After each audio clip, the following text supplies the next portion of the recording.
Assunto polêmico: camuflagem de olheiras e por que eu sou contra este procedimento. Antes de começarmos, eu preciso que vocês entendam que este vídeo não é uma afronta para ninguém, tá? Então, se você trabalha com camuflagem de olheiras, este vídeo não é para te afrontar, ok? É somente porque muitas pessoas me procuraram recentemente para saber a minha opinião e muitas pessoas concordaram com isso. Então, eu senti a necessidade de trazer esse tópico aqui para o meu perfil. Ok? Segundo ponto de extrema importância.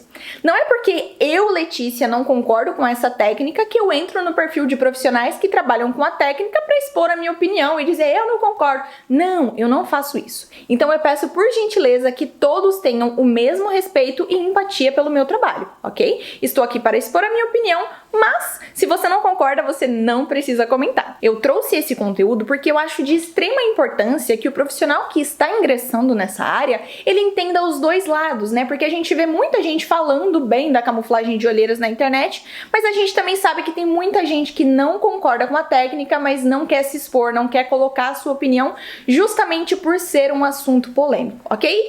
Então estou aqui dando a cara a tapa para explicar a minha opinião em relação a este procedimento. Como muitos profissionais da camuflagem me conhecem e sabem que eu sou totalmente contra esse procedimento, eles tentam me convencer do contrário, achando que eu não tenho expertise no assunto ou algo do tipo. Mas não, tá? Eu estudo muito essa questão de camuflagem de olheira, anatomia de pele, enfim, eu converso muito com médicos, cirurgião plástico, dermatologista, tá? Então o que eu tô trazendo aqui pra vocês hoje não veio de vozes na minha cabeça, tá? Isso aqui é opinião médica de profissionais altamente capacitados para nos explicar um pouquinho mais essa questão de anatomia e fisiologia dessa região. Vamos lá, o primeiro ponto aqui para que eu seja extremamente contra esse procedimento, tá?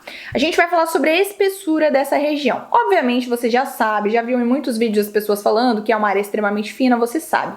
Mas eu quero trazer aqui gráficos, tá? Estudos científicos para que você entenda um pouquinho melhor como é que funciona essa questão aqui da anatomia da nossa face. Que essa é uma região muito fina, você já sabe, mas veja só esse gráfico aqui que eu trouxe para vocês, olha só.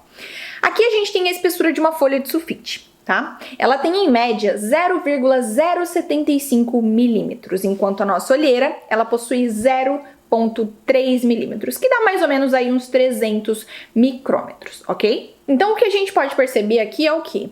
A nossa olheira, essa região, ela é tão fina quanto uma folha de sulfite, então a gente tem que ter muito cuidado, já eu vou falar um pouquinho mais sobre isso, tá?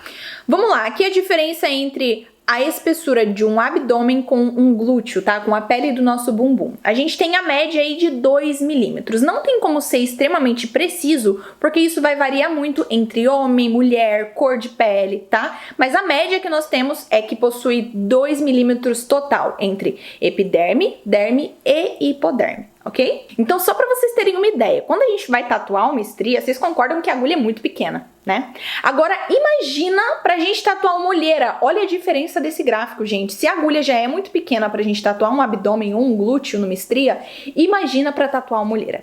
É uma questão, assim, extremamente séria, tá? Eu vou falar um pouquinho melhor aqui pra que vocês entendam. Veja só. Coloquei aqui essa imagem anatômica da nossa pele, tá? Essa aqui é a região da nossa pele, tá? E logo abaixo, praticamente junto, está o músculo da nossa face, dessa região das olheiras. Então, se você ultrapassa um pouquinho que for, você não vai mais tatuar a pele, e sim o músculo do seu cliente. E a gente sabe que se o pigmento ele está alojado nessa região, a gente não pode garantir que a cor estará estável, tá?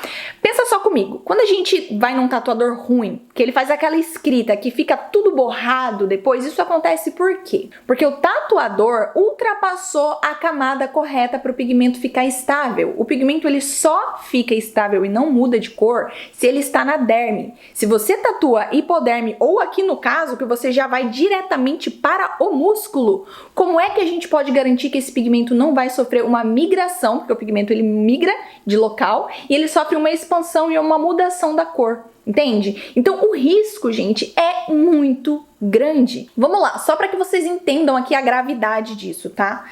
32 milímetros, 0,32 milímetros é a somatória disso aqui, ó, tá? 0,32 milímetros é a somatória total, ou seja, você tem que tatuar com menos que isso, para que você tatue numa camada ali intermediária e não tatue o músculo.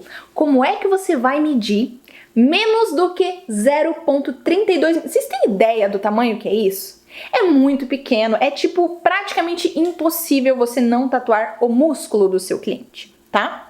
Agora vamos lá, eu já vi na internet, tá? Não vou citar nome, não vou colocar nada aqui, mas eu já vi pessoas dizendo que utiliza 2 milímetros de agulha nessa região.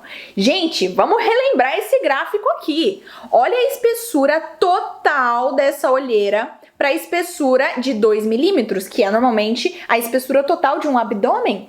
É impossível, a gente não pode fazer isso. Eu já vi gente indo parar no hospital quase ficando cega. Por quê? Porque a agulha, obviamente, veja só essa imagem, ultrapassou literalmente tudo e estava entrando no olho. Isso aqui é uma questão muito séria. Não é brincadeira, entendeu? Não é porque a camuflagem é uma profissão livre que qualquer pessoa pode trabalhar com isso, que ela pode sair se aventurando, porque fulano falou na internet que é 2 milímetros, ela vai e coloca 2 milímetros. Entende? Essa é uma questão muito séria. Essa é uma questão que me deixa muito irritada, sabe? Muito brava mesmo, e por isso eu tô aqui expondo a minha opinião. Eu sei que muita gente vai falar, ai, mas eu faço por isso e aquilo. Não preciso saber. Esse é um assunto que me deixa muito irritada. Por quê? Porque eu vejo muito erro na internet, muito erro assim de gente que fez curso de 300 reais no YouTube, na internet, e tá aplicando, e tá fazendo o quê? Acabando com a vida das pessoas. A gente trabalha com um pigmento que possui dióxido de titânio. Não sei se você sabe, se você trabalha com camuflagem, você deveria saber o que é isso, tá? Isso é o quê? O dióxido de titânio é a partícula que tem dentro do pigmento branco. A gente só consegue ter uma coloração branca ou coloração cor de pele se a gente tem esse dióxido. Ou seja, se você por um acaso faz uma cagada dessa, vou deixar a foto bem grande aqui para vocês entenderem a gravidade disso, tá? Se você comete esse tipo de erro, para você remover, você não pode tirar no laser, porque o laser ele causa uma oxidação paradoxal dentro desse pigmento. Resumindo, ele oxida o pigmento e deixa ele extremamente verde e rígido, verde, azul, preto, ele pode oxidar para essas 3 cores, tá? Então a remoção a laser é extremamente proibida. Então isso me tira do sério por conta disso, porque é muita gente desinformada, gerando erros catastróficos e praticamente irreversíveis, tá? Então pessoal, antes de realizar um procedimento como esse, vamos estudar, tá? Vamos investir num curso bom, enfim, deixa eu terminar aqui a minha linha de raciocínio. Como eu já disse anteriormente para vocês, tudo isso que eu estou passando não vem de vozes da minha cabeça, tá? Todo esse conteúdo vem em base de estudo científico, em base de opinião médica, tá? Em um dos meus estudos com um médico cirurgião plástico, ele realiza aquele procedimento de blefaroplastia. Vou colocar aqui uma imagem do que é esse procedimento, tá? É aquela cirurgia que se trata da retirada do excesso de pele aqui dessa região, tá? Esse médico, ele me explicou uma curiosidade muito importante que eu acho bem relevante aqui. Se você pega essa pele que você retirou e coloca em cima de um livro, você consegue ler o livro de tão fina que é a espessura dessa pele, tá? E eu não tô falando de epiderme e derme, não. Eu tô falando do conjunto completo. É tão fino, mas tão fino que você consegue ler através dessa pele. Então é isso. Referente à opinião médica, trouxe aqui alguns dos argumentos, tá? No meu curso eu explico um pouquinho mais a fundo, mas vamos lá. Falando agora sobre a questão técnica da camuflagem, tá? Sobre a tatuagem. Quando a gente tem uma mancha escura e a gente precisa clarear com tatuagem, a gente faz o quê? A gente coloca muito pigmento para que essa mancha escura se iguale num todo, concorda? Vamos lá. Imagina que aqui eu tenho uma parede preta, tá? E eu quero pintar ela de branco. O que que eu faço? Você acha que eu tenho que passar uma tinta mais aguada, né, diluída em água, ou eu preciso de uma tinta grossa para cobrir 100% dessa parede preta? É óbvio que a gente precisa de uma tinta muito grossa, porque se a tinta tá aguada, a gente vai passar 1, 2, 3, 4 camadas e vai ficar aquela coisa feia, aquela coisa estranha, concorda? É a mesma coisa com a camuflagem, tá? Quando a gente tem uma mancha escura, a gente vai supor que é uma parede preta que a gente precisa pintar de branco, ou seja, precisa de muito pigmento para que se cubra. E agora passando aqui para essa região, a gente tem uma mancha escura que precisa ser clareada. Então a gente precisa de muito pigmento para cobrir. Se não tem pigmento suficiente para cobrir aquela mancha, não vai cobrir o suficiente, não vai dar aquela impressão de olheira camuflada, ok? A região da olheira é extremamente instável e você já sabe disso. Tem dias que a gente acorda e a olheira tá mais escura, tem dia que a gente acorda e ela tá mais clara. Então, na minha opinião, não tem como a gente colocar um pigmento que vai se adaptar perfeitamente para todas as ocasiões. Para o dia que ela tá mais escura e para o dia que ela está mais clara. Então vamos lá, como a gente está falando aqui sobre saturação de pigmento nessa área para a gente conseguir uma cobertura dessa mancha, vamos lá, trouxe aqui um exemplo público, tá? Todo mundo conhece essa artista, né? A Gretchen, vamos lá. Ela fez sim o procedimento de camuflagem de olheira e diz estar extremamente satisfeita, tá? Mas vamos lá, vamos fazer uma análise aqui do caso dela, tá? Vejam só, a gente consegue observar o pigmento na pele, a gente só consegue uma cobertura daquela mancha que é extremamente escura se a gente tem saturação do pigmento, tá? Então vamos lá. Veja só, a olheira dela deixou de ser aquela olheira extremamente hiperpigmentada, escura, e hoje se tornou cor de pele, né? Porém, a gente esquece do seguinte: pigmento é pigmento, pele é pele. O pigmento, ele não vai ter essa questão desse rosadinho natural, que, por exemplo, se a gente fica envergonhado, a gente fica super vermelho, dependendo de como a gente tá, se a gente tá suado, se a gente tá com calor, o nosso rosto, por ser extremamente vascularizado, ele tem a mudança de tonalidade. Uma mudança que a olheira, por estar pigmentada, esse pigmento, ele não tem poder de criar essa mutação de cor para acompanhar a tonalidade da pele durante o dia, entende? Então o pigmento ele vai ficar fixo. Se a gente colocou aquela cor de pele, vai ficar naquela cor de pele, tá? Não vai sofrer essa alteração aqui durante o dia. Esse é um ponto muito importante que precisa estar esclarecido para o seu cliente, ok? Diferente de uma estria, que, por exemplo, a gente faz uma cobertura de uma estria, a gente não precisa dessa quantidade de pigmento para que a gente consiga cobrir aquela estria. Fica muito mais natural. Por quê? Porque a gente tem uma mancha pequena, branca, para colocar na tonalidade de pele. Então, um pouquinho de pigmento que a gente coloca ali fica extremamente natural e a gente não tem esse tipo de problema aqui, tá? Já, por exemplo, em cicatrizes escuras, hiperpigmentadas, vou deixar um exemplo aqui, a gente precisa de muito pigmento para conseguir ocultar aquilo. E isso eu deixo extremamente claro para o meu cliente. Eu digo para ele, olha só, pigmento é pigmento, pele é pele, ok? Eu vou deixar o mais próximo da cor da sua pele, mas entenda que você vai ver o pigmento quando você olhar de perto. Por quê? Porque é um pigmento, eu não tô implantando uma melanina cor de pele, não. A gente tem limites, entende? Então, assim como na camuflagem de cicatriz ou mancha que a gente precisa colocar muito pigmento para cobrir, na olheira é a mesma coisa. Se a gente tem uma olheira extremamente hiperpigmentada, a gente precisa de muito pigmento para conseguir cobrir, ok?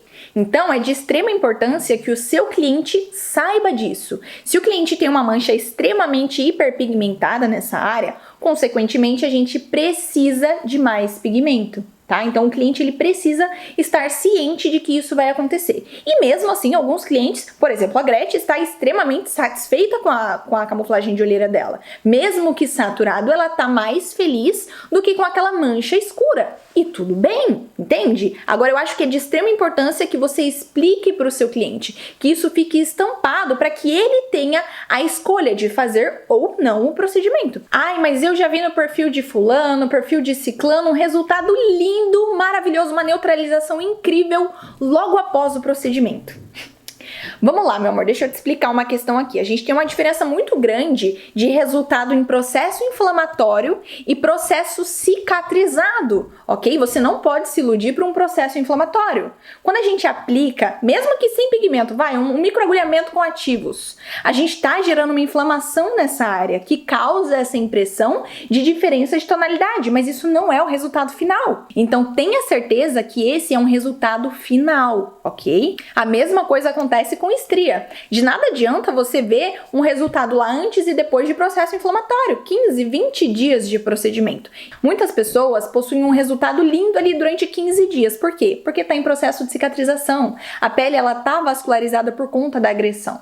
Então a gente só pode postar uma foto de resultado se ele tem no mínimo 30 a 40 dias, ok? Esses são só alguns dos motivos para que eu não realize esse tipo de procedimento, tá? Não tem como eu fazer um vídeo extremamente longo aqui porque vai ficar cansativo, tá? Então, se for um assunto relevante para você, se você quer entender um pouquinho mais sobre a minha opinião em relação a esse tipo de procedimento, em relação aos meus estudos sobre isso, deixa aqui nos comentários para mim, para que eu possa saber se é sim um conteúdo relevante para a maioria, e aí eu trago uma parte 2 para vocês, tá bom? Como eu sempre digo para vocês, não é porque essa profissão é uma profissão livre, que qualquer pessoa pode trabalhar na área, que a gente pode sair fazendo o que vem na nossa cabeça. Não, tá? Se você não se sente preparado o suficiente para realizar qualquer tipo de procedimento, não faça. tá? Busque um conhecimento melhor. Ai, não tenho dinheiro. Guarde. Só realize o procedimento se você estiver 100% de certeza que você está capacitada para realizar o procedimento, ok? A gente precisa ter muita responsabilidade para trabalhar com essa técnica, tá? Por quê? Porque a gente está trabalhando com um procedimento praticamente definitivo na pele das pessoas, praticamente irreversível. Então a gente está lidando diretamente com a autoestima de pessoas. Se você gera um desses erros aqui na pele de uma pessoa, você vai acabar com a vida dela, tá? Então é uma questão muito séria. Busque conhecimento acima de tudo, tá? E agora aqui, antes que eu me esqueça, se você tem qualquer tipo de dificuldade, seja em colorimetria, ou se você sente que você precisa de um curso completo para entender melhor como é que funciona todos os aspectos da camuflagem, tudo como funciona tintim por tintim, me manda uma mensagem, tá? Ou acessa o meu site que tem todas as informações sobre os meus cursos, ok?